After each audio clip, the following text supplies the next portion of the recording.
artificial cyber relationship. And I don't want a cyber relationship. Like, I have enough online friends. Like, I want a real human connection. Like, I want someone tangible that I can see and touch, and like just it to be completely real. So I deleted my profiles, and I don't know if this is true or not, if this is God or if this is me. We'll know in the future looking back at this video. But I just have this like hunch in my spirit that I am gonna meet my partner online, but not on a dating website. Like, whether it's Instagram and he DMs me, or whether we work on a music project together and then we start dating after that, I don't know. But I have just like this weird like hunch. So I decided to delete it, and I was like praying about that for a while, because I was like, God, like, what should I do? Should I delete this? Like, is this going to put myself where I'm not in a position to be seen? Because ultimately, even if you look at the story of Ruth and Boaz in the book of the Bible, Ruth put herself in a position to be seen. So it is okay for us to put ourselves as women in a position to be seen, but I do believe that it should be, I mean, I know it's not going to be like this in every case, but the man to pursue the woman. And that's really what I want. Like, I want to be in my role. I want to play my role as being the woman, and I want someone that is going to be an actual man and pursue me. And a lot of times I found online that these people that I would talk to, and it would be hard because when I like someone, you guys, I really like someone. And it's hard for me to like someone, but then once I do like you, little things that you do will really hurt me. Like, if I go on your Instagram and I see that you followed all these like girls and you liked their pictures and they're in the bikinis and just like these little things that, like, I don't want my person doing that. Like, I know those things might sound like little, but I believe that these little seeds that you plant, like what you do, those will manifest into different actions. And how you act now in your singleness is going to be the exact way that you're going to act if you were to have a partner or a marriage. That's why it's important to get rid of pornography addictions and all those different types of things early on whenever you're by yourself, because it's not just going to magically go away whenever you meet someone. And I haven't kissed or had sex or even kissed anyone since I redevoted my life to Christ, which will be 5 years this summer. And like, I really want someone, and that's not the most important thing, because purity starts in your heart before it starts in on your body. That's why that saying, save yourself for marriage, people rely so, and this is why I don't like purity culture, people rely so heavily on being pure and not doing the physical act of it. And they rely on save yourself for marriage because they are trying to save themselves. When in reality, if you don't have actual sex, but you've already looked at a woman with lust, you've already committed adultery with her in your heart. So whether or not you actually do the physical act, that doesn't matter. And I really want someone that like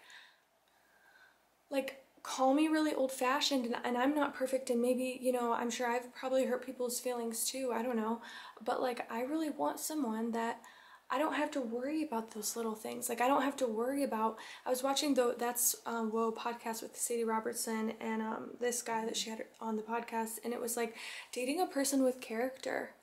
Like, maybe you're anxious and maybe you're insecure, or maybe you're anxious and maybe you have these doubts and you have anxiety with him because you're wondering what he's doing on his phone and all these other things, because he hasn't given you actual reasons for him to trust you.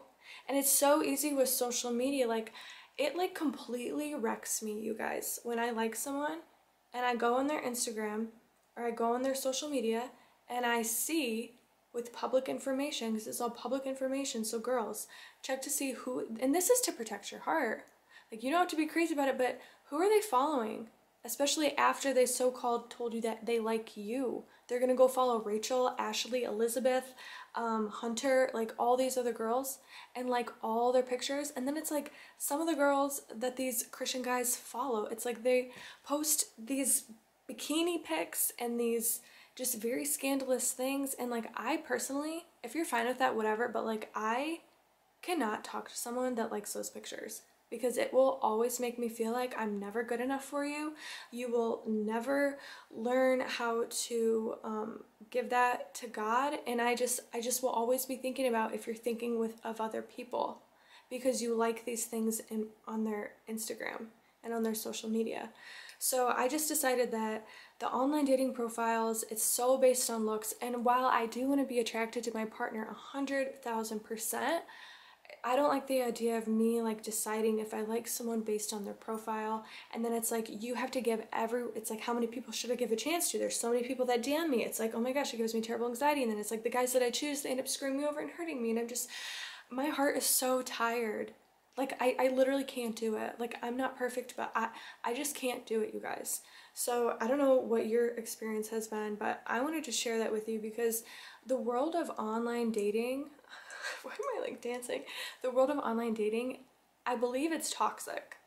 And every single guy that I've met, it's, again, maybe this is just a coincidence, but like they're not men of their words. Like it's just like so frustrating because like people say that they're Christians, they say that they want a good girl, they say they want a good girl, but then they go like and message and Snapchat all these other freaking females. It's just like, if you think she's that cool, and if you really like, if one woman isn't enough for you, that's fine. Go be with all these other women. I'm not gonna be waiting here whenever you decide that you actually want to be with someone. I'm not. Oh, I don't like how this lighting is like, wow, this was like this the whole time. But so I deleted my accounts, and I was just having such bad anxiety because there was like, and then it's like, how many people is it okay to talk to at the same time? Like, it's okay to get to know and talk to people at the same time, but like once you start like actually texting, it's like, I don't really believe that you should be texting more than one person at the same time. Like, that's different than just like having a conversation. I don't know, there's just like so many things to it, and it just like gives me terrible anxiety.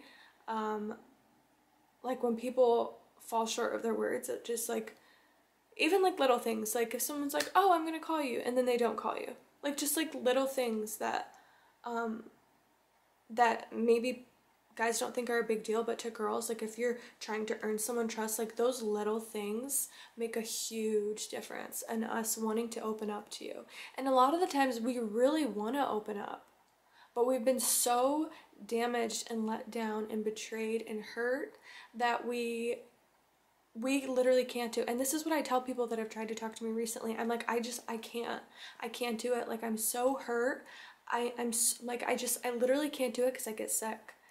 So I just deleted everything, and I was like, whatever. So I told God, it's not like I'm completely off the grid. I still have social media. So if you really want me with someone, then you're gonna have to present us to each other on those social media sites, because right now I just have to take a break from online dating. It's just too much for me. And it makes me anxious. It makes me pull my hair out. It makes my trichotillomania so much worse. I pulled out my eyelashes. These are fake. I don't know. There's so much more to that, but that's basically it. So most women have experienced a sexual experience that has either been violent, unfulfilling, forceful, lacking enthusiastic consent. And because of that, whenever we go to choosing someone who we want to be with, you have to understand on the other end of the spectrum that we want to be with someone that makes us feel safe and we can trust their character by their actions. So it might seem like all these accusations that I'm making and these claims that I'm making sound a little bit, that sounds a little bit jumping to conclusions. But a lot of the times it's right, because a lot of things, what does the world run on? The world runs around money and sex. Those are the two basic things that this world runs on. If you want to know how easy it is and how weak a lot of men are, and I'm not saying this, this is just literally true, because it's like I used to live in a different lifestyle too. I know girls that have lived in different lifestyles that have walked this out. It's so easy to distract men. All you need is a pretty girl. That's it. And it's easy to distract women. All you need sometimes is a fine man and some cash, Like, everything is twisted. This is like my talking stick. So I'm saying this because whenever we choose someone, I'm just giving some brothers some helpful tips out there. If you are genuinely interested in someone, don't just don't just give someone a chance just to give someone a chance. Only give someone a chance, pray about it, and start asking yourself, how can I show her that I'm true to my word and that I'm a man of integrity? How can I show her that she can trust what I say? If you really want to impress her, you need to ask yourself and have a conversation with God and say, how can I show her that I am who God says I am and that I want to protect her spirit? How can I show her this step by step by respecting her boundaries and wanting to form a connection with her? By honoring her under God because she is God's daughter. Not going online, watching porn, watching these girls on Instagram. And by the way, if she's not saved and you're heavily into the faith, that's a no too. And I'm sorry if this offends you, but you can't be dating people that don't align up spiritually with you. You can't. It's not equally yoked.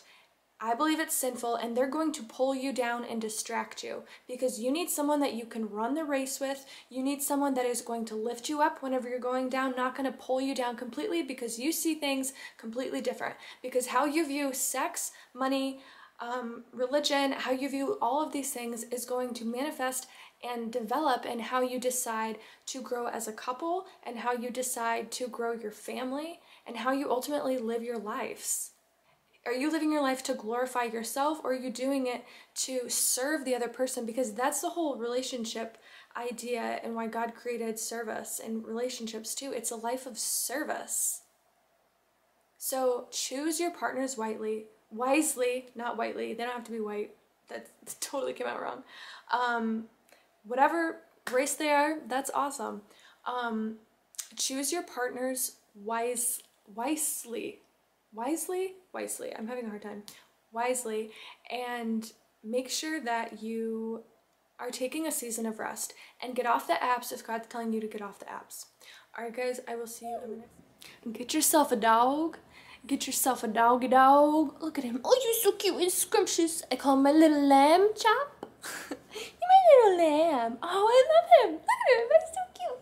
My voice gets like high, like my voice goes up 12 octaves whenever I see him. You're so cute and small. You're so cute. My little lamb. I have lip gloss on, so I'm like, all right, say peace out. Peace out.